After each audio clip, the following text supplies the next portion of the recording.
It was nearly midnight when Daniel arrived at an old hotel on the outskirts of a small American town. The building looked abandoned, but the lights were still on, and someone was waiting inside. As Daniel checked in, the receptionist handed him a brass key. Then she leaned closer and whispered, "Whatever you do, don't go near room 307. Daniel laughed, but the receptionist didn't. Daniel made his way to room 305. The hallway was strangely quiet. No voices, no footsteps, just silence. A silence that felt wrong. At exactly 2 a.m., Daniel woke up suddenly. Somewhere in the hotel, a woman was crying. The crying grew louder. Daniel listened carefully.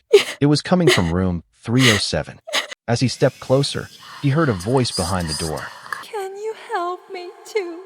Shaken, he rushed downstairs. There, hanging on the wall, was an old newspaper. Young woman disappears from room 307. 20 years ago. Suddenly, the hotel lights began to flicker.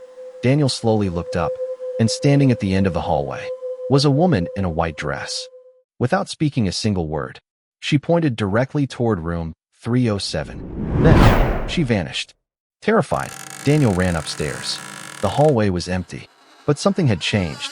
The sealed door of room 307 was now open. Inside was complete darkness. Then a voice emerged from the shadows. I have been waiting.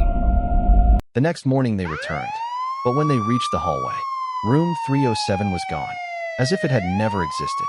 To this day, guests still claim to hear a woman crying in that hotel. And every year, one guest disappears without a trace. Some doors are locked for a reason. Would you dare open room 307?